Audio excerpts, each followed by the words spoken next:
Drake's mansion is both amazing and awful. Let's see what man has to say about it.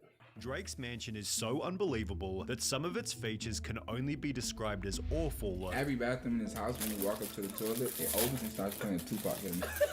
Made funnier by the insane legal battle Drake went through just to have it built. The brick wall is an eyesore to my clients in the neighborhood. He first purchased the property for $6.7 million in September 2015, at which point it simply looked like this. A 1963 bungalow with a three-car garage and swimming pool. I didn't peep that. He bought this back in 2015, which means he been had motion like that.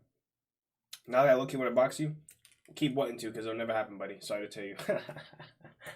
Although it was obvious that Drake was focused on a different part of the property. He never cared about like buying a big house. He was just like, I care about buying land. Drake bought the house for its land and location, being a 2-acre lot amongst other mansions in the Toronto neighborhood of Bridle Path. The suburb ranked as the richest area in all of Canada, with its residents having an average net worth of $22 million and an average home value of $5.1 million. YouTube videos driving through the area show some of the craziest houses you might ever witness, and as a result, it's no surprise that Drake decided to build there. On the 18th of May 2016, Drake's barely decipherable 3-story mansion plans were first released to the public, which accompanied a planning notice at the front of the residence, leading to annoying petty problems before construction had even started. Drake quickly discovered that the house he'd bought to demolish had been designed by a world-famous architect, and as a result he'd be scolded by the media for wrecking a piece of history. In one article titled "Drake had one dance with that Bridle Path home before tearing it down," the writer stated, "I'm pretty angry with you for considering it a teardown," while the demolition notice had comments such as, "Maybe a minor variance in zoning, but one more sad step in Toronto's blind disinterest in heritage." Although these complaints were nothing compared to the issues caused by the new design, as the proposed mansion was so freaking huge it goes beyond what's permitted there. For example, the mansion's height of 17 meters was well beyond the 11 meters permitted. Do y'all think Drake even goes to this house?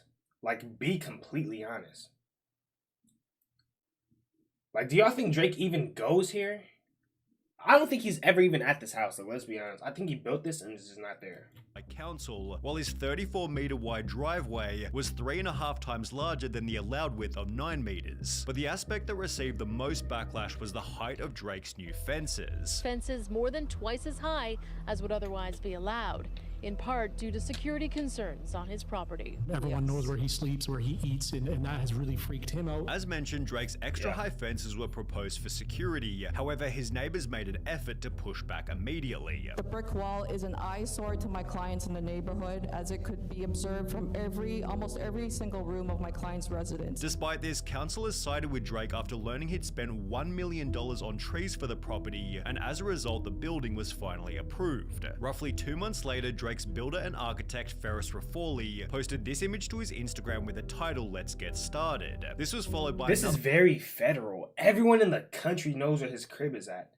The post only 8 days later, showing that the block had been completely flattened, in the process creating a brand new problem. Drake's lovely neighbors had launched another complaint against him, claiming that trees were being cut down on the property before they'd received permission to do so. As a result, Drake was now facing a fine of up to $100,000 for every tree destroyed, although pocket change for him, I'm sorry. His builder maintained that they'd done nothing wrong. This was confirmed after a council investigation, which stated there have been no violations, there have been no large trees cut down. I'm very glad that Drake and the company he has hired is obeying the law. Roughly 1 month later, an archived satellite view of the property showed that construction was back underway, which accompanied a new post on Ferris's Instagram hinting at just how crazy the mansion was going to be. "This is how we build an official NBA indoor basketball court, shoring an excavation in process," which was followed by another post 1 month later showing the speed at which the house was being built. In the process, Drake came by to check out the property, which had begun framing only 4 months later, a stage which was fully completed within a matter of weeks, at which point the builder revealed another crazy detail. While the original plans put the mansion at 21,000 square feet, this number had since been doubled to 45,000 square feet, which included a 3,200 square foot master bedroom suite. For context, the size of an average 3-bedroom home is usually around 1,600 square feet, meaning Drake's bedroom was going to be the same size as 2 fully built middle-class homes. Although Although Drake showed no remorse for his extravagance, stating, "Because I was building it in my hometown, I wanted the structure to stand firm for 100 years. I wanted it to have a monumental scale and feel. It'll be one of the things I leave behind, so it had to be timeless and strong. It's overwhelming high luxury. That message is delivered through the size of the rooms. I wanted to make sure people can see the work I put in over the years, reflected from every vantage point." As construction continued, Ferris and Drake once again posed at the front of the property, although this, in combination with countless media articles listing his address, accentuated an aspect that was already a massive problem: security. The attempts of getting into this He leaked the property is address? daily and nightly. As mentioned by Drake's representative, the house was being broken into every single day and night, only made worse when the house was given a geotag as Drake's mansion on Google Maps. As a result, Drake had to hire significant security. Dude, his security is insane.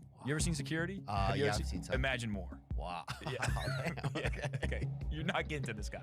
No chance. With this also being seen in a video by a YouTuber named Walking Lady, Don't go on the property again, alright? Don't go what, sorry? On the property. and echoed in this comment reading, "I drove past his house looking to take some pictures, but there were these 3 to 4 big dudes standing out front guarding the place. What a life." In one notable incident, Drake's Toronto... This is why I feel like celebrities should not make super big houses like this and like publicize it, because literally how is he gonna sleep there? Bro, his house is on, his house is literally on Google Maps.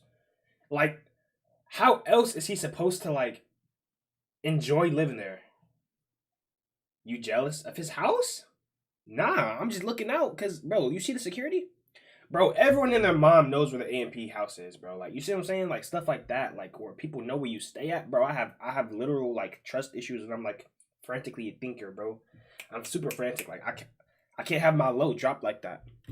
mansion was stormed by a knife-wielding woman who allegedly struck a security guard with a pipe, but while there were obviously some security hurdles during construction, there was no denying the house began to look incredible. After laying the slab for the basketball court, He has an indoor basketball court and can't guard me. That's crazy. Drake, I wouldn't do that personally, you know. Ferris uploaded a video showing the court's entire construction process, which included a Drake-themed scoreboard, Drake-themed on-court branding, and even Drake-themed basketballs. The video received comments Just such to not as, be able to "This guard is me." the dopest indoor court I have ever seen a celebrity have. Beats Shaq's and Jordan's, but while the basketball court could only be described as awesome, there were other aspects of the property that were better described as awesomely stupid. For example, Drake spent $700,000 on the world's most expensive bed. Created specifically for Drake's house, the bed named Grand Vivitas weighs 530 kilograms or 1,168 pounds and took over 600 hours just to make a single one. The bed has a whiskey and champagne bar on the backside of the bedhead and a dedicated team of Who employees drinks while going to sleep? who flip and clean the mattress every 3 months. In addition to the bed, Drake had a 4,000-pound bathtub delivered to his ensuite, which was made from one giant piece of marble at a cost of over $50,000. After finishing in the tub, Drake can get dressed in his 2-story walk-in closet, which he's since defended as being an important part of the property. The bedroom is where I come to decompress from the world at the end of the night, and where I open my eyes to seize the day. The bed lets you float, the shower lets you escape and gather your thoughts, and the closet makes you want to talk to yourself while getting dressed. On the 5th of October 2019, He literally lives in roughly a 3 years single after construction hotel, first bro, by began, himself. Drake posted this video to his Instagram showing that the luxury mansion was nearing completion, while providing a further sneak peek into some of its wild features. There were the singing toilets we mentioned earlier, as well as quite possibly the craziest indoor swimming pool you might ever witness. However, it wouldn't be until Drake moved into the home 6 months later that he'd also show off his separate outdoor pool, as apparently the property needed 2 separate pools. On top of this, Drake bought a custom Bosendorfer piano for an estimated $500,000, which was shown for the first time in the Tootsie Slide music video, where Drake would also display a room holding every award he'd ever won. Additionally, Drake built an entire hallway for the sole purpose of displaying That's basketball jerseys, and considering Drake also has sun-tanning beds in his bathrooms, it's no surprise that even DJ Khaled praised the designer by stating, "Amazing job, I want you to build my next estate." it. I've been thinking the name of the one we're gonna build together because Embassy is incredible. Champagne Papi inspired me on another level. I have more work to do. Although even if you include Drake's 12-car garage and $10 million car collection, the mansion's often quoted value of $150 million is way over exaggerated. The most expensive home ever listed in Bridle Path was on the other side of Drake Street, which had an asking price of $45 million in 2021. The home was built at the same time as Drake's and has a similar 9 bedrooms, 16 bathrooms, 12-car garage, and an indoor swimming pool. The property failed to sell for $45 million. Wait, okay, but here's my question though, right? For people to make houses like this, he said 3 years later he moved in. Does that mean the house is constantly like if they started building, are they building with the future in mind, or are they building with what they want now? Because if I start building something right now and 3 years go by, of course stuff is gonna get better. Stuff's gonna moderately things are gonna become better in the future, right? So are they implementing futuristic stuff as they build, or are they just building and then, you know what I mean? Because you know how a car be 2020 and it'll look super futuristic, but then you hop into 2026 and it's like an alien ship. You know what I mean? I think I explained that wrong, but you should get what I'm trying to say. Has since had its price drop to $40 million, so while Drake's house is certainly more luxurious, it probably wouldn't sell for $150 million or even half of that. Despite this, Drake has certainly achieved his goal of building a monumental property, albeit at the cost of his time, money, and even his safety. Yeah. Drake's him. Drake is him, bro. A house like that, come on, bro.